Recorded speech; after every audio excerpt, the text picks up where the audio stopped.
مساء الخير احبتي في الله، ان شاء الله تكونوا كامل بخير وكامل بصحه جيده يا رب العالمين. كما راكم تشوفوا اليوم جبت لكم وصفه جديده، طريقه عمل جبنه كريمي. نتمنى ان شاء الله تنال اعجابكم ورضاكم، وما تنسونيش اكيد ديما نقولها لكم تعليقاتكم الجميله ولايكاتكم اللي تفرحني وديما تشجعني. بقاو معاي شوفوا المقادير وكيفيه التحضير. نبداو على بركة الله التحضير. كما راكم تشوفوا انا هنا حطيت لتر حليب، اكيد نتوما لازمكم تضاعفوا الكميه على حسب افراد الاسره، وكما حبيتوا نتوما تكون عندكم الكميه تاع الجبنه. انا حطيت لتر فقط، جبت لي كميه معتبره، واكيد باش نوريلكم الوصفه.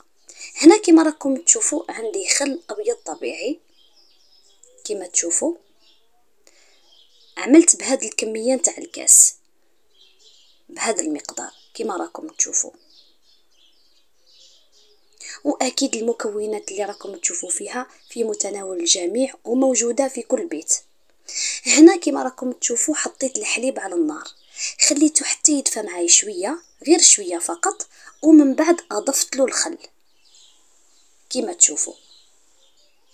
بعد ما اضفت له الخل خليته حتى يغلي ويعطيني هذه النتيجه كما راكم تشوفوا، هذه النتيجه.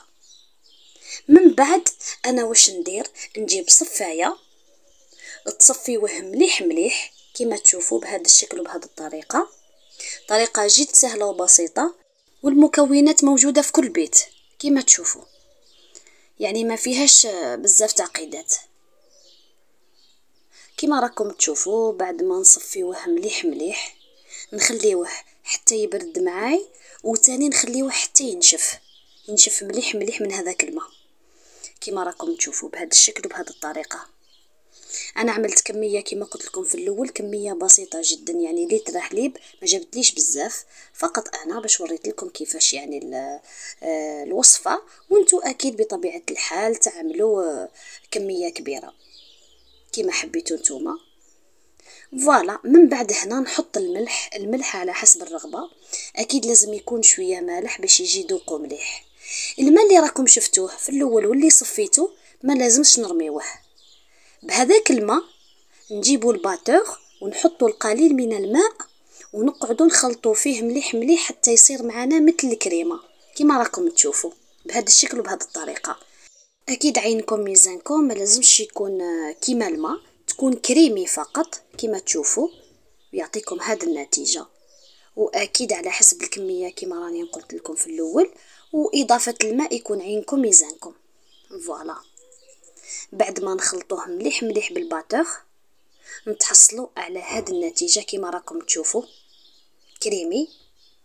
من بعد نحطوه كما راكم تشوفوا في اي حاجه عندكم نتوما، فوالا كما شفتوا نتوما نحطوه في بلاره ونغطيو عليه في الثلاجه مده تقريبا نص ساعه الماكسيموم ويكون معنا واجد.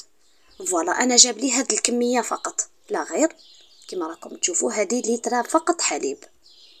فوالا هنا بعد ما طلعته من الثلاجه شوفوا كيفاش جامد، يعني الوصفه هنا راهي تكون ناجحه 100%. فوالا ما شاء الله، وشوفوا كيفاش يجي كريمي ما شاء الله، والذوق كمان ما شاء الله ما نقولكمش. انا الزوج تاعي يحبها بزيت الزيتون وشويه نعناع ويحط في الخبز وياكل. فوالا وبزاف عجبته زوجي. نتمنى ان شاء الله الوصفه نالت اعجابكم ورضاكم، ما تنسونيش بلايكاتكم وتعليقاتكم الاجمل اللي ديما تشجعني وتفرحني. دمتم في رعايه الله وحفظه، في امان الله.